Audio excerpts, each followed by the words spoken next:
Arahang Samma Sambuddho. Arahang Samma Sambuddho. Arahang Samma Sambuddho. Arahang Samma Sambuddho. Arahang Samma Sambuddho. Arahang Samma Sambuddho. Arahang Samma Sambuddho. Arahang Samma Sambuddho. Arahang Samma Sambuddho. Arahang Samma Sambuddho. Arahang Samma Sambuddho.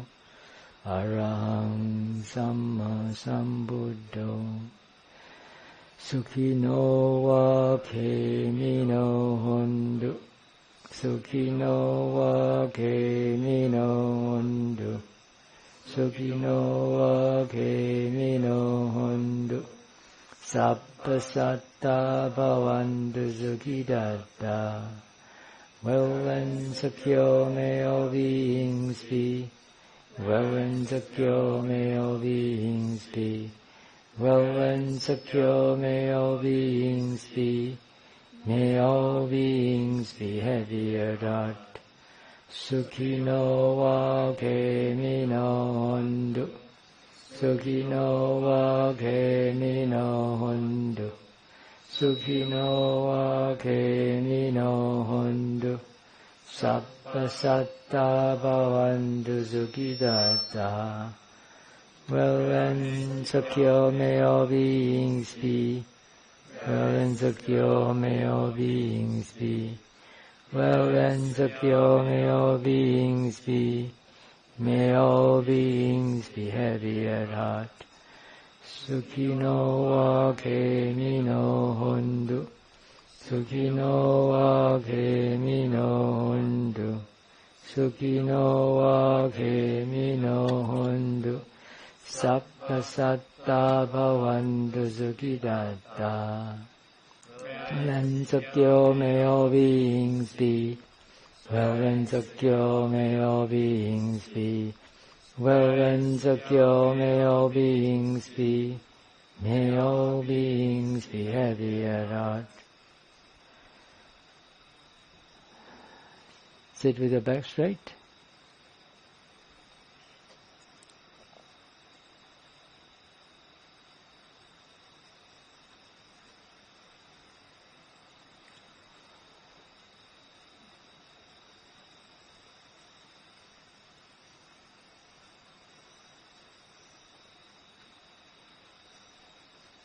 Be aware of the body.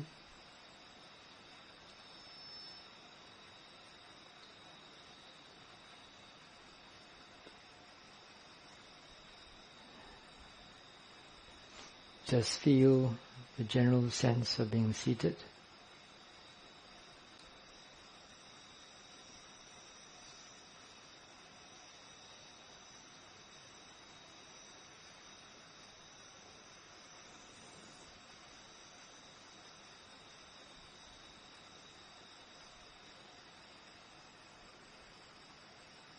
Eyes open,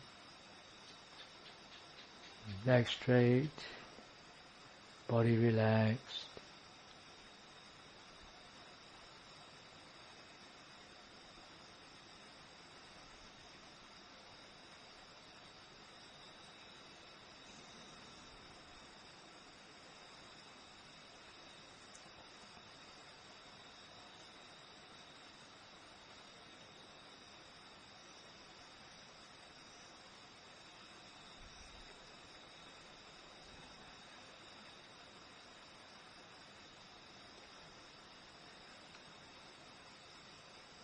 Aware also of sounds around you.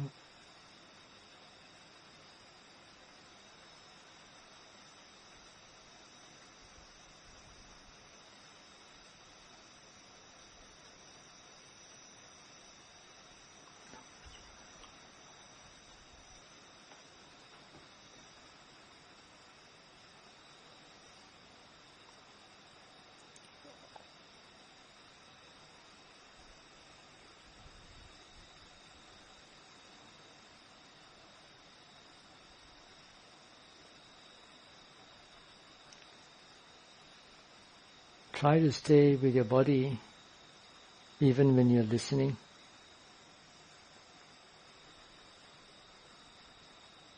Maybe 40% of the time.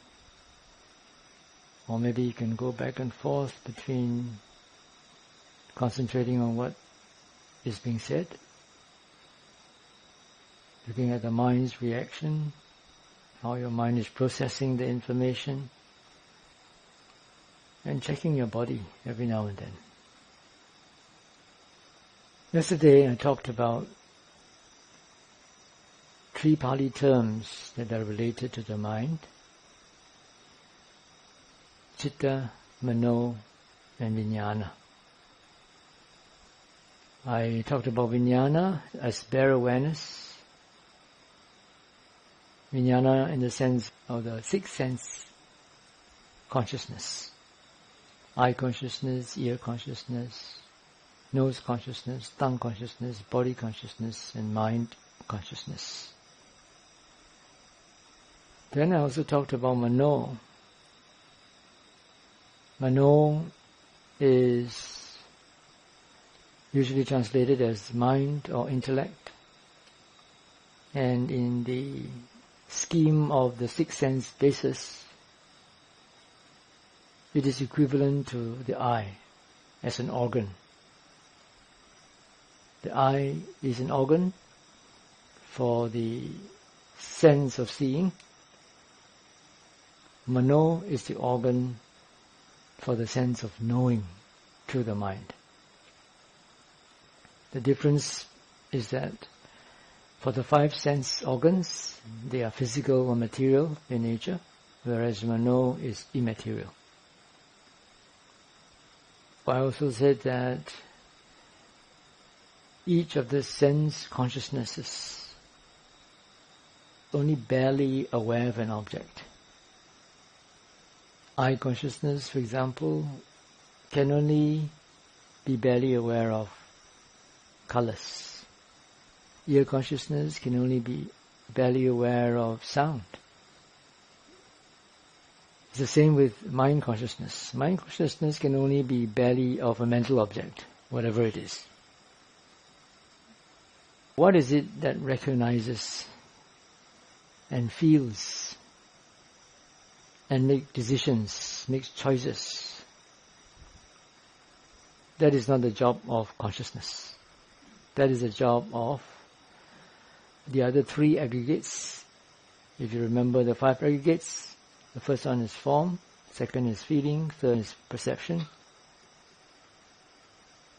the 4th is volitional formations, and the 5th is consciousness. Feeling feels what it is aware of. Perception perceives what it is aware of. And sankhara, or volitional formations, wills or intends with respect to what it is aware of. Awareness actually is a common denominator for all these things. In fact, the Abhidhamma defines mind, and he uses the word Citta, as that which knows, that which has the faculty of awareness, of knowing, of being conscious, of cognizance. Yesterday I forgot to talk about the Citta. I talked about Mano, I talked about Vijnana, but I forgot to talk about the Citta. Today I'm going to continue with that. In the Pali Suttas, we only hear that the Citta is liberated. The Vijnana is not liberated. Mano is not liberated. It's very strange the way it is used. Although the Citta and the Mano can be defiled and can be purified, Vijnana does not seem to be defiled or purified, because it's just bare awareness. When we look at how the word Citta is used in the suttas, it seems to refer to everything mental and emotional. Mental, emotional, psychological makeup of a sentient being. Sometimes Citta is translated as heart-mind, because in English the word mind seems to connote only the intellect. In the Buddhist sense, when you use the word mind, it's a generic term that refers to everything, including the five sense consciousness. But in English, the word mind does not refer to the senses. The mind can think. The five senses are not in any way connected to the mind from the English point of view. They are senses, sensory perception. Sensory perception is not mind. Mind is that which coordinates or makes sense out of sensory perception. Last year I was asked to speak in a seminar attended by a Catholic priest, the Archbishop of KL, one Muslim scholar, Hindu scholar, and a psychiatrist, and a Tibetan. It's not only a Rinpoche, it's a high-ranking Rinpoche with a lot of degrees, and also one Mahayana scholar, and I was representing the Theravadins. The forum was about consciousness. Before the forum, I made some research and looked up how scholars currently define consciousness. Searched the internet, and nobody has come to a conclusion. Scientists and philosophers are still debating what consciousness is. The word consciousness is a very nebulous term in English, in current scientific circles and in philosophy. But in Buddhist terminology, the word consciousness is very specific. Like I said yesterday, it's used for vijnana, which is bare awareness. Now, according to the Abhidhamma, even eye consciousness is part of the Citta. Let me give you a simile. Imagine that you have a glass of water and you put in some dye, different dye colors, and then you will get a glass of colored water. The glass of colored water is the Citta, and the solvent is vijnana, and the dye are the solutes. The glass of water solution is the Citta. Citta comprises vijnana plus other mental states. These are the dyes. In the scheme of the five aggregates, we have the four mental aggregates, which are feeling, perception, volitional formation, and vijnana. These four are called Citta. That's from the Abhidhamma point of view. Because in the suttas it's not well defined. Suttas, nowhere is it defined that Citta equals feelings plus perception plus volitional formation plus vijnana. It is nowhere defined. But that's how the Abhidhamma tries to make sense of how Citta is used. There's one sutta in the Anguttara Nikaya where the Buddha says that a person might think that the body is permanent. It's self. It's an unchanging self because the body changes so slowly. You look in the mirror today, tomorrow you look in the mirror, same old person, right? Nowadays we have photographs. In the old days there were no photographs. If you look at a photograph when you were a kid and now when you are 50 years old, of course there's a difference. But there's a long span of time. But if you look at it every day, I'm the same old person, just as beautiful or handsome as ever. But the Buddha says, if you look at the mind, and the mind changes so quickly, to think that it is permanent, you're really stupid. Your body changes slowly, but the mind changes so quickly. And then the Buddha says, whatever you call it the Citta or the Mano or Vijnana, it is like a monkey that grasps one branch, lets go of that branch to go to the next branch in order to travel. When a monkey jumps from a tree to a tree, in order to go to the other branch, he has to let go of the first branch in order to go to the next branch, isn't it? You let go of one and you grab the other. And he says the mind changes very quickly from day to night, incessantly. This simile is actually talking about the transient or impermanent nature of the mind, how quickly it changes. It can also say that it shows that the mind can only take one object at a time, because it has to let go of one branch before it can grasp the other.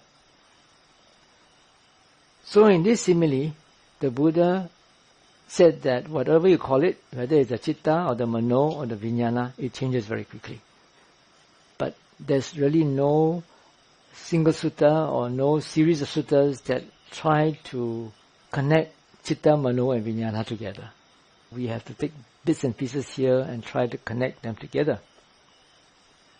Now, in the 70s, there was a long time ago before we had digital technology to digitalize all the scriptures. There was one, I think it's a Danish Pali scholar by the name of Dr. Rune Johansen, who made a research on Citta, Mano and Vijnana. At that time, he had to read all the Pali texts, take down notes in order to find out the context in which Citta, Mano and Vijnana were used. Came out with this whole long matrix of how Citta is used. It's quite a complicated paper, but I've gone through it and made some rough notes, simplify it. It says here that the Citta and Mano can be developed. Nothing mentioned about developing the Vijnana or the consciousness. The Citta and Mano can be defiled. Nothing said about defiled Vijnana. The Citta and Mano and the Vijnana, all of them can be purified. You restrain the Citta and the Mano, but there's nothing mentioned about restraining the Vijnana. You liberate the mind, the Citta, not the Mano or the Vijnana. But all of them, whether you call it the Citta, Mano or Vijnana, all of them are conditioned phenomena. And all of them show the three characteristics. As we saw, Citta and Mano are not included in the five aggregates. Only Vijnana is. And only Mano is a sense organ, not Citta, not Vijnana. Citta and Mano can think.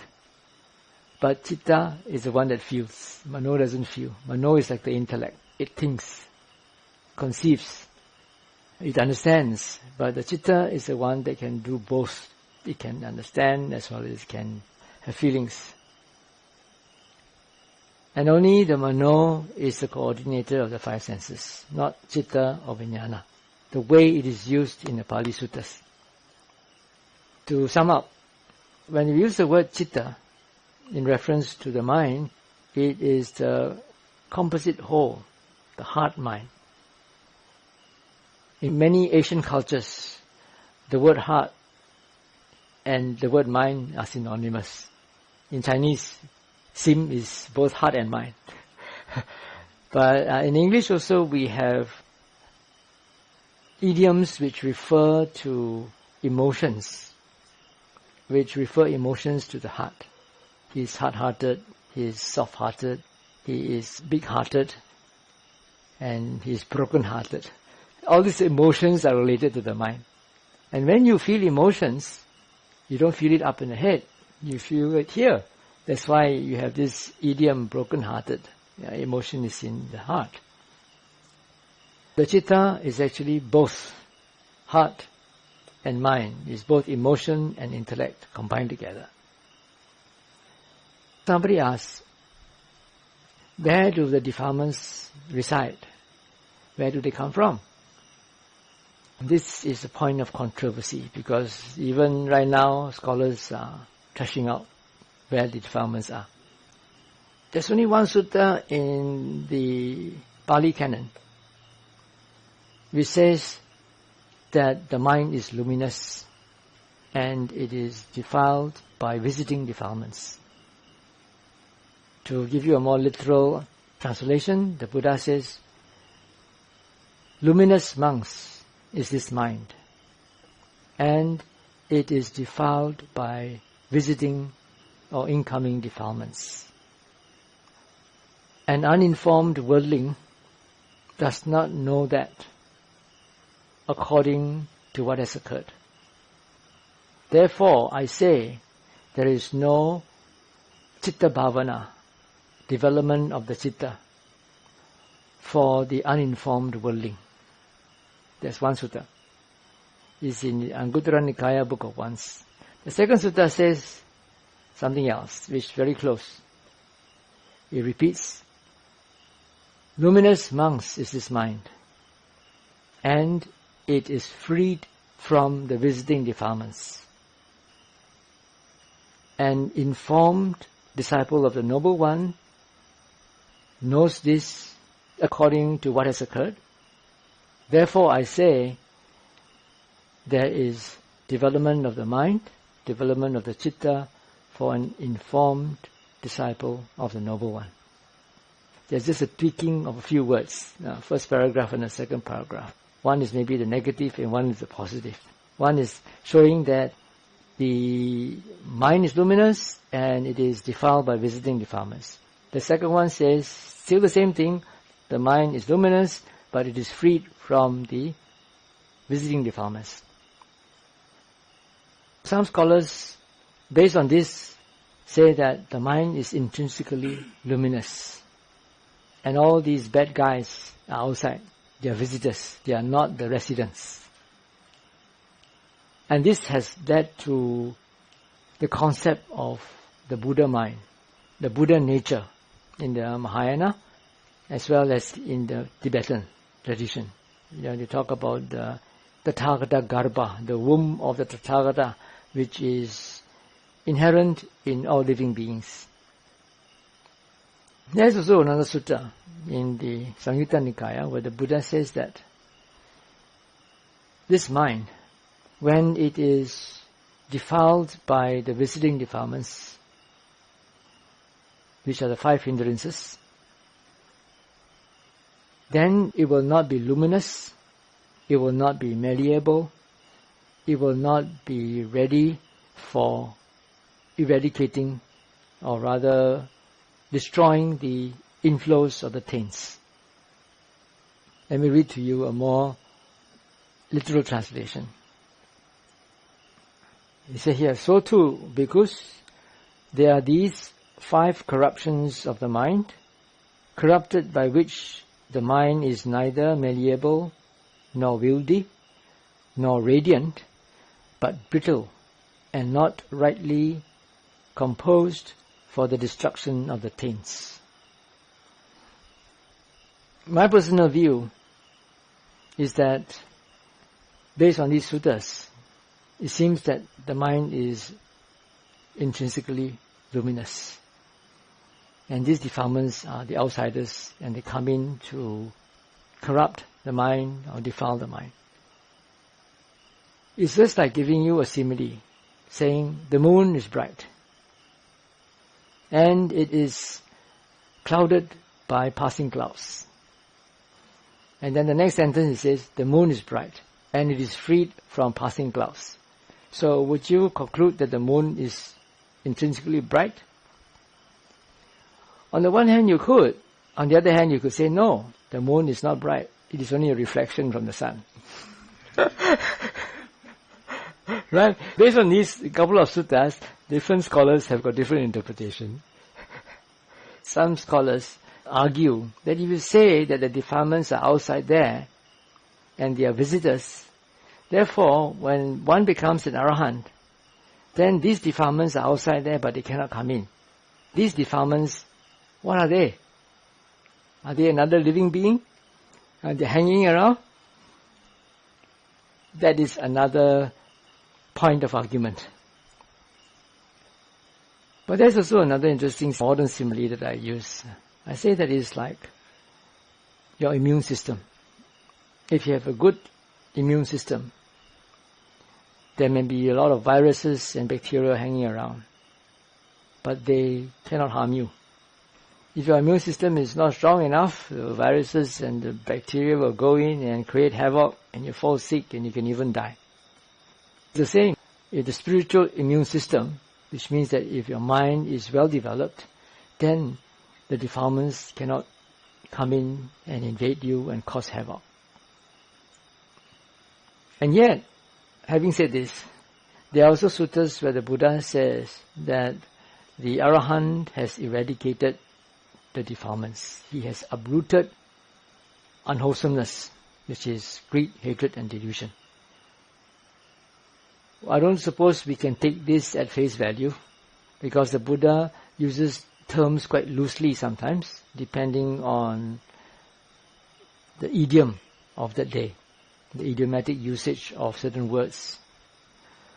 Whether they are inside or outside, they are actually part of the mind or they are not part of the mind, it's not really so important. The important thing is that they are all not self. They all arise and pass away due to causes and conditions. The Abhidhamma, however, looks at the Citta as comprising vijnana plus other mental factors, for example, feeling, perception, and many other things, all lumped under sankhara or volitional formation. Anything that is not feeling or not a perception, not consciousness, and is related to the mind, is all dumped under the fourth aggregate, which is volitional formation. Which means to say, mindfulness, composure, the five spiritual faculties, faith, energy, mindfulness, composure, wisdom. These are the wholesome ones. They are all lumped under sankhara, volitional formation. And then you have the unwholesome ones, which are greed, hatred, delusion, envy, jealousy, conceit. They are also under sankhara. These are the unwholesome sankhara. The Abhidhamma regards wholesome and unwholesome mental states as part of the mind, part of the citta, so to speak. But my understanding of the intrinsic luminosity of the mind is that when the mind is not clouded by the five hindrances, which are also called upakalesas or defilements, then it becomes bright. As the sutta just now says, the mind that is clouded, it is corrupted by these corruptions, which the Buddha later defined as the five hindrances, is not radiant, is not malleable, is not wealthy, it is brittle, and it is not well composed to destroy the taints. And if you read in the suttas, there are also several suttas where the Buddha talked about the development of the psychic powers. And then you will say, well, the monk attains the first jhana, second jhana, third jhana, fourth jhana. And after he has attained the fourth jhana, the Buddha will say, now the mind is bright, mind is radiant, it is malleable, it is wealthy. Now the monk directs his mind to the Four Noble Truths, directs the mind to the destruction of the cankerous. What I understand is that when the mind is not clouded by these five hindrances, it is bright. But the brightness by itself is not sufficient for wisdom to arise. One has still got to develop the mind. Therefore the Buddha said in earlier quote that the uninformed worldling does not know that the mind is luminous and it is clouded or it is corrupted by visiting corruptions. Because he doesn't know, as it has occurred, as according to what has occurred, then there is no development of the mind. Which means to say, in order to develop the mind, you must start off with the luminous mind. Which means to say, you must clear the mind of the hindrances. Because the hindrances have been called by the Buddha as the weakness of wisdom. Do you know the 5 hindrances? Now the first one is sensual desire, desiring pleasures of the senses. Second is ill will. Ill will in various forms: anger, disappointment, getting upset, hatred. The third one is drowsiness. The fourth one is restlessness. The mind is very restless, refuses to settle down, and also remorse. Remorse about things that you have done or things you forgot to do. And finally, the last one is doubt. Doubt about what is wholesome, what is unwholesome, how to practice. These are called hindrances because they obstruct you from making progress in your meditation. To recap, whether defilements are part of the mind, as what the Abhidhamma says, or whether it is outside, visitors, as what the Sutta says, it's not important. The important thing is to purify the mind from these defilements. And the way to do it is to be mindful and to practice full awareness. Any questions before I go on to continue the Four Noble Truths? Still, are you clear about the difference between Citta, Mano and Vijnana? Which word did they use in the sutta referring to this, what you just quoted just now? Did they use Mano, Citta or Vijnana? For what? Just now you mentioned from the sutta. Which one? Which particular sutta? The earlier ones where I talk about the brightness of the mind, is it? Citta. No bright Mano, no bright Vijnana. Only bright Citta. This is possible for an Arahant, where they still have defilements, but their mind is purified enough to not being affected by the defilements, and yet they are called Arahant. Let me read this quotation from Ajahn Chah. Ajahn Chah was talking about giving a simile of a lotus leaf. He says a lotus leaf, when the raindrops fall on it, the raindrops will not stick onto it. It will just run off. He says that the enlightened person's mind is just like that. It is so pure that nothing can hold on to it, which seems to suggest that there are defilements outside, but they cannot go in. Like what I said just now, earlier on, one could argue that if you say that the defilements are visitors, then even though you're an Arahant, your mind is perfectly pure and bright, the defilements are out there and they're waiting, but they cannot go in. If that is so, what are defilements? Are they some permanent entity that are waiting outside? I would say that it is just like clouds. Clouds cloud the moon. But clouds are also not permanent entities. They are also impermanent. They are also the product of causes and conditions. When the cause and condition is there, the clouds form. Maybe it's the same for the defilements. The defilements also arise when the causes and conditions are there.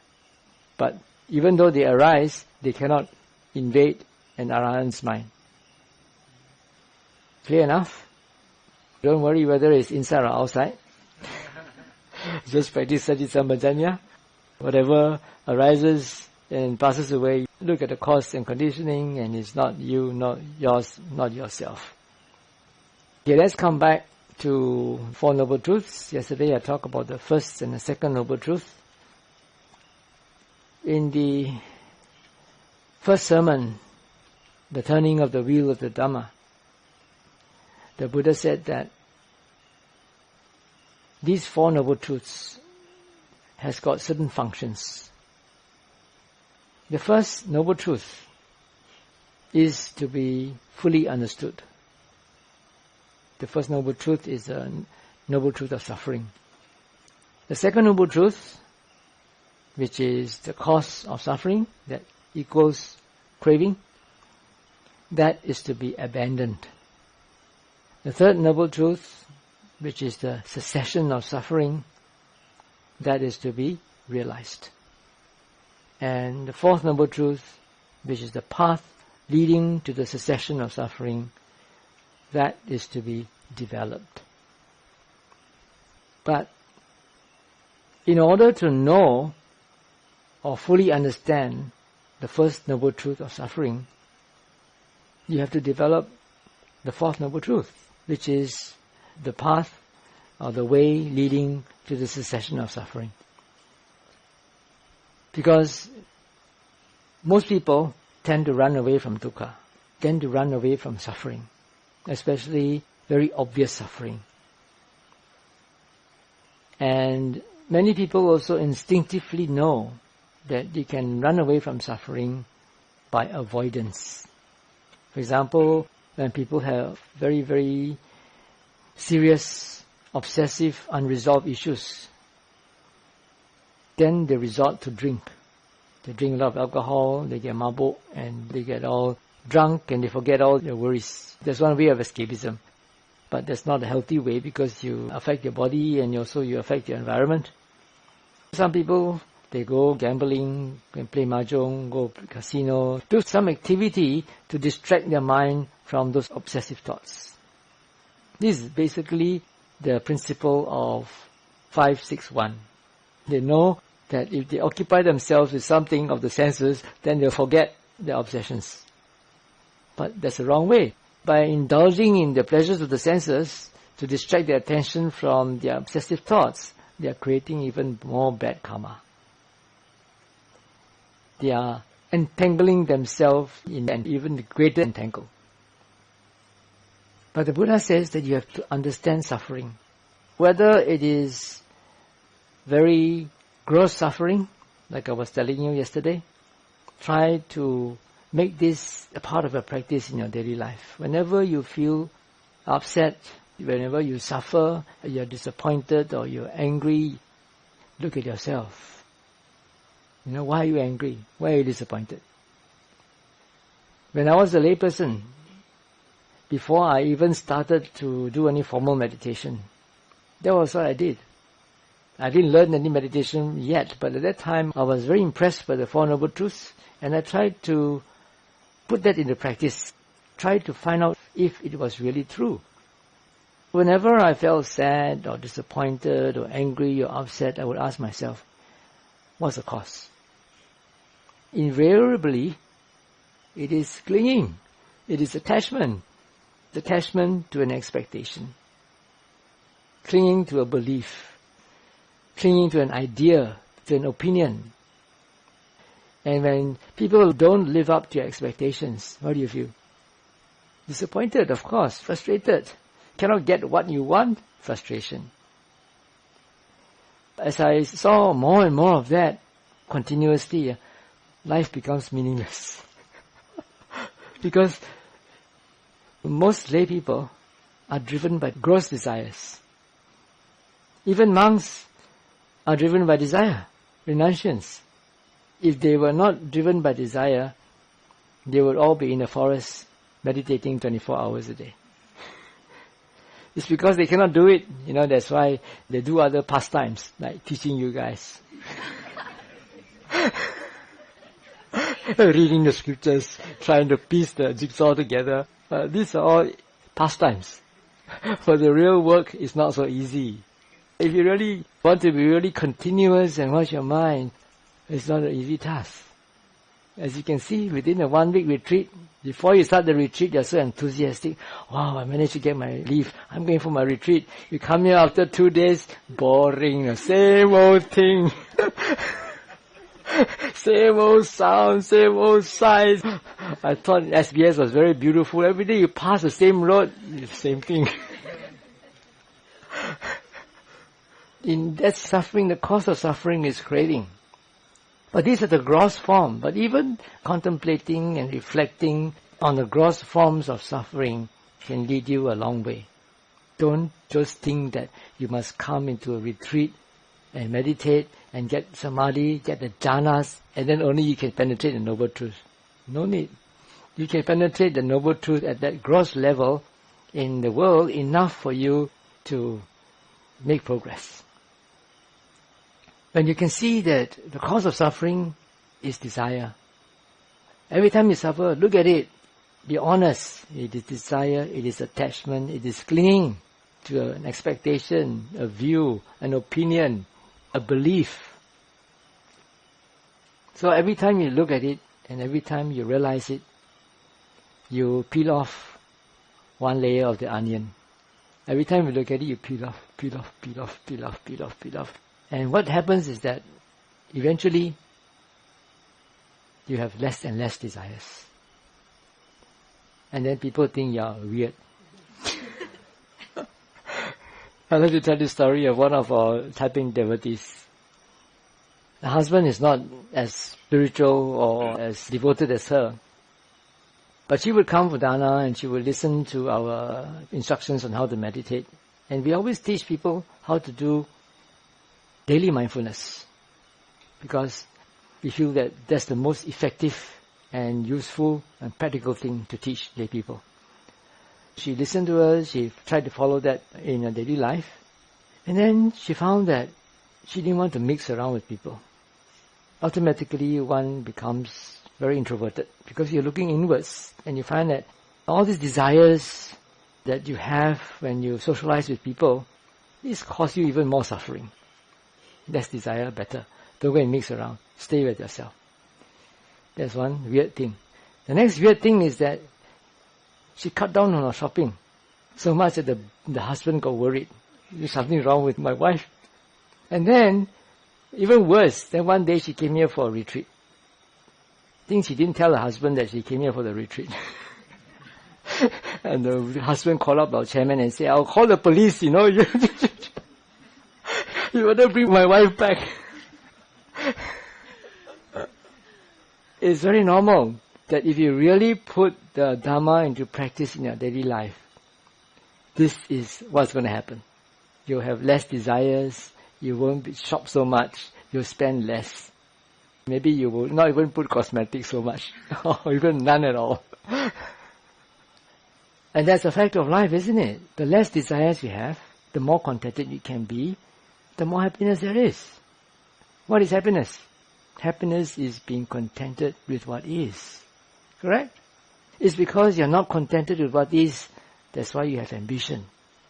And people say, when you practice more and more, you get less and less ambitious.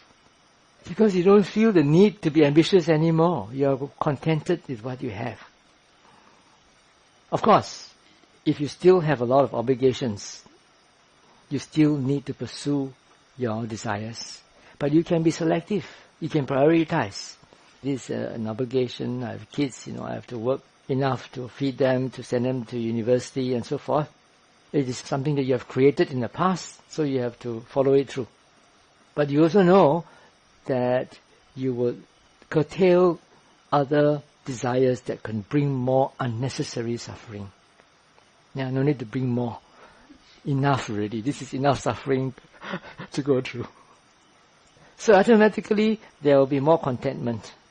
You become less ambitious in the material sense of the word. But you may be more ambitious spiritually. Ambitious spiritually in the sense that you want to go deeper, want to see deeper into the truths and reduce your defilement to as little as it is possible to live a lay life. When you fully understand suffering, like I said just now, every time you suffer, look at the cause. Every time you suffer, look at the cause. You will find that invariably it is desire, attachment, clinging to something, an idea, an expectation, a belief. When you see that again and again and again, then you fully understand the suffering and its cause. And then that's when suffering ceases. But in order to do that, you have to practice the Noble Eightfold Path. And the Noble Eightfold Path starts with right view. And right attitude, I would include under right view. Because if you have the wrong attitude, you do things, you're not going to get to the actual goal. The right attitude or right view is like the rudder of a boat. Without a rudder, you can row as much as you want, you may just go around in circles and not end up in a destination. So right view is very important. The factors of the Noble Eightfold Path are: 1, right view; 2 is right thought, or right intention, or right orientation. This Samma Sankappa has been translated in various ways. Some people say that when you say it's right thought, it's too general. You say right intention is too specific. We shall see what it is later. Today I tell you the heading, right view, number 1. Second is right thought. And third is right speech. Then after that, right action. And then right livelihood. And number 6 is right effort. Number 7 is right mindfulness. And the last one is right samadhi, right composure. Or some people like to translate it as right concentration. When we talk about right view in regards to the Noble Eightfold Path that leads out of samsara, we are talking of a different set of right view, because there's another set of right view that is worldly, and that is belief in karma, the moral law of cause and effect. That is a sort of a worldly right view. The right view that is connected with liberation is what I've been telling you from the first day. Information. That everything that we can perceive through our senses, especially through our 5 senses, are all conditioned phenomena that arise, persist, and pass away. And they can be seen as impermanent, unsatisfactory, or suffering, and not self, because they are all due to causes and conditions. That is the right view. That's the most important thing. Because if you don't have that right view, and even though you have mindfulness, you watch your thoughts, you watch your emotions, you can still identify with it. Oh, these are my thoughts. This is my mind. This is my feeling. This is my perception. So when you identify with your thoughts, your perceptions, and your feelings as me, or mine, or myself, that is a really wrong view. If you start off with the wrong view, you're not going to end up getting out of samsara. This morning there was one yogi who was telling me about experience. There was one mind telling her, wow, so nice and cool, go and sleep. Then the other mind says, no, don't sleep. She says, there are these 2 minds, one mind saying sleep, the other mind says don't sleep. Then there's a third mind that says, oh, shouldn't sleep. This is a meditation retreat, so better not sleep. So I asked her, which one is yours? Then she said, the third one. I said, why? Because the third one decided, so it must be me. Yeah, that's wrong view. You still cannot get rid of the wrong view, because you already see 2 different minds before that, and you don't associate that with you. But the one that made the decision, you associated that with you. But it's not easy. Even though we see our thoughts arise and pass away due to cause and conditioning, even though we see our feelings and perceptions arise and pass away due to cause and conditioning, there is still a sense of I. That's my thought. That's my feeling. How am I feeling that way? Why am I having such perceptions? It's not easy. You've got to do a lot of homework to keep on actually trying to see at the present moment how a thought arose because of a particular cause and conditioning. That may not be insight yet. There may still be a sense of self when you look at that, a sense of I when you look at that. But you do that continuously, as often as you can, as continuous as you can. Then one fine day, the insight will arise. Then you will understand, not in an intellectual way, but in an insightful way. A very, very good example. But this is not a good example in the sense of someone who has done his homework. It's an example of a fluke shot. This is the story of Eckhart Tolle. You have heard of Eckhart Tolle? The one who wrote the bestseller Power of Now.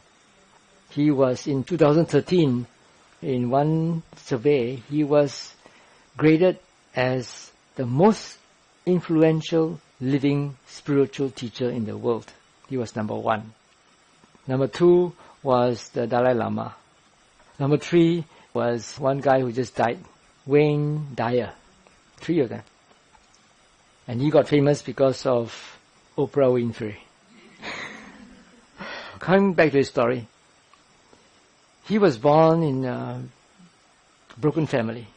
His father and the mother were always quarreling with one another. He was a German. They went to live in Spain, and he had a very disruptive and unhappy childhood. And then later his parents separated, and then he went to England. Right? So he could speak German, Spanish, and English quite fluently. Because his parents were always quarreling with one another, he had a lot of insecurity within himself, and he also had a lot of low self-esteem. And always he would say, yeah, you always meet up with misfortune, you never get things right. He's always criticizing himself. When he was in Spain, he refused to go to school. And his father also was quite unconventional person, and he allowed his son to stay back home and do his own studies, study whatever he liked. I don't know what he studied, astronomy and some philosophy. Then later, when he moved to England, somebody got him a job there as to work in a language institute to teach Spanish to people who speak English. Then he decided that he wanted to go to university, but he never had a proper education, so he had to work hard to get to university. Even though he worked hard to get to university and he got a first-class honours and he got a scholarship to Cambridge, he was still full of very, very low self-esteem. And he always had this thought of criticizing himself, he's not good enough, he's always getting into trouble. One day when he was doing his PhD thesis, he was actually given a scholarship there. And he was lying on his bed one night. He was so depressed that he wanted to commit suicide. And he said to himself, I cannot live with myself any longer. And immediately after he said that, he looked back at the thought and he said, hey, wait a minute. I cannot live with myself. So there are two selves. There's one I and there's one self. Now, which one am I? And he looked at it and he realized that is just a thought. And then when he realized that, he suddenly went into a void or something and he can't remember what happened. The next thing he woke up in the morning, his depression was gone and he was the happiest man in the world. Everything looked so beautiful and he was at total peace with himself. And he didn't know what happened to him because he had no religious background. After that, he was like in a daze, enjoying his peace. Very much later, he said that after that experience, his mind was silent. About 80% or more of the chatter and commentary was no longer there. You guys are all struggling hard, right, to restrain the comments and chatter that's going on in your mind. This one went off automatically after that. Single experience at night. The next morning, no more commentary, no more thoughts. That's why peace, stillness, everything was so beautiful. After some time, he just couldn't do his PhD anymore. Couldn't find any meaning in it. So he dropped out of Cambridge, postgrad student. And his mother almost had a nervous breakdown. He says, you are crazy to get into Cambridge on a scholarship and now you're dropping out. But he just couldn't do it because the mind is no longer interested. And what did he do? He lived like a pauper, going around on a bicycle, sleeping in the park, and enjoying himself. He was totally at peace with the world. He didn't worry about how to earn a living or anything, he just enjoyed the present moment. Slowly, people saw that this guy is sitting in the park. What is he doing? He came to talk to him, and they found that he is such a peaceful and wise person. And then slowly, his reputation grew. And now, he's teaching the power of now, which is being in the present moment. But I feel that he's not someone who is walking his talk, but who is talking his walk. Why? Because that was not how he got there. That happened after he got there. After his awakening, then only he managed to stay in the present moment. He wasn't staying in the present moment before that. He was lost in his thought all the time. That's why he had this depression. And his method of practice actually developed over the years because he had no spiritual background at all. So after his experience, he went around the Tibetan centers, went to Amaravati, went to see Ajahn Sumedho, went to see this Zen monk, look around, read the scriptures, read the Bhagavad Gita, read the Tao Te Ching, read everything to find out what happened to him. He knew that something happened, but he didn't know what it was. Until he talked to a Zen monk. And the Zen monk told him that Zen is about no thought. Then he realized, oh yeah, my thought has cut down by 80% since that experience. But this one, as I said, is a fluke shot. He did not do any practice, maybe a past karma or what. He just saw that thought as not me, not mine, not myself. It's just a thought. But that was good enough to give him an awakening experience and to change his life, transform his life permanently. For you, people, you have to work hard. You have to do it continuously, trying to see how cause and conditioning. Before one fine day, then you wake up and your thoughts stop. Don't wait for the fluke shot.